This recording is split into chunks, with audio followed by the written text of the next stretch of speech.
जय हिंद। कैसे हैं आप सब? कक्षा 12 के छात्रों के लिए आज इतिहास विषय के अंतर्गत अकबर की राजपूत नीति का विवेचन कीजिए। इस प्रश्न को लेकर हम आए हैं प्यारे बच्चों। बहुत ही मोस्ट इम्पोर्टेंट लेसन भी है और इसमें जितने भी प्रश्न हैं वो सब मोस्ट इम्पोर्टेंट क्वेश्चन भी हैं। ठीक है, तो प्यारे बच्चों आज अकबर की राजपूत नीति का हम लोग आज अध्ययन करेंगे और उसको पढ़ने का प्रयास करेंगे। ठीक है बच्चों, तो आइए देखते हैं अकबर की राजपूत नीति। अकबर एक दूरदर्शी सम्राट था। उसने शीघ्र समझ लिया कि राजपूतों की सहायता के बिना हिंदुस्तान में मुस्लिम साम्राज्य स्थायी नहीं रह सकता, क्योंकि जिस प्रकार से मुस्लिम सम्राट बहादुर और वीर थे, उससे कहीं 20 राजपूत सैनिक भी थे और राजपूत लोग भी थे, क्योंकि वे सब भी मर मिटने के लिए सदैव तत्पर रहते थे। इसलिए अकबर दूरदर्शितापूर्ण अपना नीति अपना करके उसने यह समझ लिया था कि बगैर राजपूतों को अपना बनाए हम मुगल साम्राज्य का अस्थायी नींव नहीं रख सकते तथा उनके सक्रिय सहयोग के बिना कोई सामाजिक अथवा राजनैतिक एकता संभव नहीं हो सकता।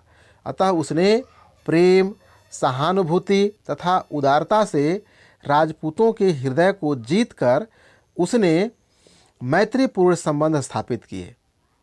इस नीति के परिणाम स्वरूप अकबर मुगल साम्राज्य की नींव को सुदृढ़ कर सका, अर्थात मजबूत कर सका। अकबर की उदार राजपूत नीति अपनाने के कारण अकबर द्वारा राजपूतों के प्रति उदार दृष्टिकोण रखने के निम्नलिखित कारण थे। पहला कारण क्या था, आइए देखते हैं। पहला कारण है व्यक्तिगत कारण। राजनीतिक एवं साम्राज्यवादी दृष्टिकोण के अतिरिक्त अकबर की राजपूत नीति के व्यक्तिगत कारण भी थे। अकबर ने अनुभव किया था कि उसके बड़े से बड़े पदाधिकारी अत्यंत स्वार्थी हैं तथा वे समय पड़ने पर सदा विद्रोह करने को तत्पर रहते हैं। राज्यारोहण के बाद ही उसने देखा था कि उसके संबंधी तथा संरक्षक विश्वसनीय नहीं हैं। उनका भाई मिर्ज़ा मोहम्मद हकीम, उनका संरक्षक बैरम खां, उनकी धाय माँ माहम अनगा तथा उनका पुत्र आधम खां सभी शक्ति हस्तगत करने को इच्छुक थे और उन्हें अकबर की कोई चिंता न थी। इस प्रकार भारतीय मुसलमानों पर भी अकबर विश्वास नहीं करता था।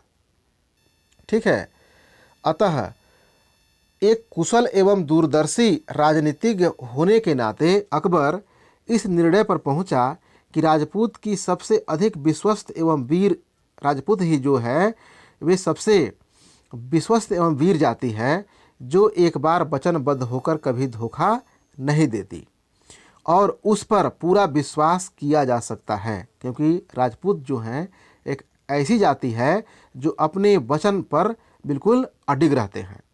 ठीक है, हम प्राचीन समय में रघुकुल राजाओं के बारे में हम सुनते आए हैं, जैसा कि रामचंद्र जी भी रघुकुल वंशज ही थे, उनके ही वंशज थे। ठीक ना, रघुकुलवादियों का ही, रघुकुल वंशजों का। तो उनके बारे में तुलसीदास जी ने भी लिखा है कि प्राण जाई पर बचन न जाई, रघुकुल रीति सदा चली आई। ठीक है, तो चूँकि राजपूत ही थे श्री रामचंद्र जी भी, ठीक है, राजपूत के वंशज ही थे, तो इसलिए उसको ऐतिहासिक तथ्य के आधार पर भी अकबर को यह ज्ञात था कि राजपूत ही वह जाति है जो बिल्कुल विश्वस्त एवं वीर जाति है, जो वचनबद्ध होकर के कभी धोखा नहीं देगी और हमारे साथ विश्वास करके युद्ध लड़ सकते हैं। इसलिए वीरता में भी राजपूत जाति अद्वितीय थी। इसका उपयोग अकबर अपने हित के लिए कर सकता था। अतः अंत में उसने राजपूतों एवं मुगलों की शत्रुता का अंत करने का निश्चय किया, जो कि उसके पिता एवं पितामह के समय से चली आ रही थी। अकबर को यह विश्वास था कि राजपूतों के सहयोग के बिना न तो कोई सुदृढ़ साम्राज्य भारत में स्थापित किया जा सकता है और न ही उसे अस्थायी बनाया जा सकता है। अतः उसने निश्चय किया उसका साम्राज्य हिंदू और मुसलमान दोनों जातियों के सहयोग से तथा दोनों के हित के आधार पर होगा। वह चाहता था कि राजपूत तथा हिंदू मुगलों को विदेशी न समझकर भारतीय समझे। इस कारण उसने प्रमुख राजपूत राज्यों से वैवाहिक संबंध स्थापित किए, जिससे राजपूतों तथा मुगलों के संबंध सुदृढ़ हो जाएं। राजपूतों तथा हिंदुओं के लिए उसने उच्च से उच्च पदों के द्वार खोल दिए। योग्यता के अनुसार उन्होंने बड़े बड़े पदों पर उनको नियुक्त किया, धर्म तथा जाति के आधार पर नहीं। हिंदुओं की प्रति प्रतिष्ठा, संपत्ति एवं जीवन की सुरक्षा का भार राज्य ने संभालने का निश्चय किया तथा हिंदुओं की पूर्ण सहानुभूति प्राप्त करने के लिए अकबर ने उसे धार्मिक स्वतंत्रता भी प्रदान की। उसने हरम में उसकी हिंदू रानियों को अपने धर्म का पालन करने की पूरी स्वतंत्रता भी दी। अकबर स्वयं भी कभी कभी तिलक लगाता था एवं सूर्य की उपासना भी करता था। ठीक है, इस प्रकार उसने राजपूतों के साथ सम्मानपूर्ण व्यवहार करके उसका पूरा सहयोग प्राप्त किया। अगला है बच्चों राजनैतिक तथा साम्राज्यवादी दृष्टिकोण।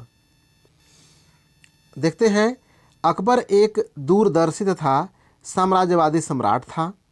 वह यह भली प्रकार जानता था कि उसने पूर्व के मुस्लिम सुल्तानों के वंशों का अल्पकालीन होने का एक प्रमुख कारण राजपूतों की शत्रुता थी। वीर राजपूत जाति अभी तक मुसलमानों को अपना शत्रु समझती थी तथा उनको देश के बाहर निकालने के लिए प्रयत्नशील थी। खानवा के युद्ध में राणा सांगा के नेतृत्व में राजपूतों ने एक महान किंतु असफल प्रयास इसलिए किया था।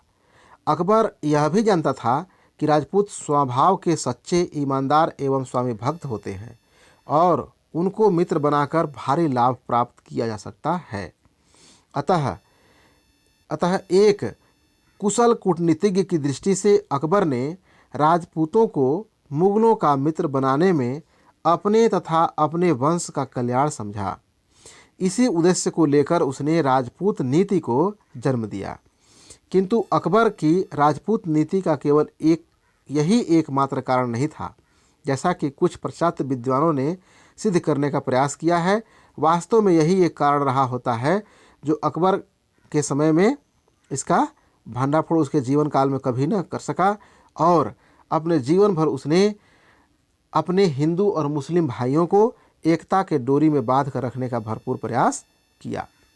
ठीक है बच्चों, तो प्यारे बच्चों, आगे जो इसका हेडिंग जो बन सकता है मोस्ट इम्पॉर्टेंट हेडिंग्स, उसको हम लेकर के आने वाले कल के वीडियो लेक्चर में आएंगे। ठीक है बच्चों, तो आज के वीडियो लेक्चर को मैं आज इतना पर ही समेटता हूँ। ठीक है बच्चों, ओके, जय हिंद,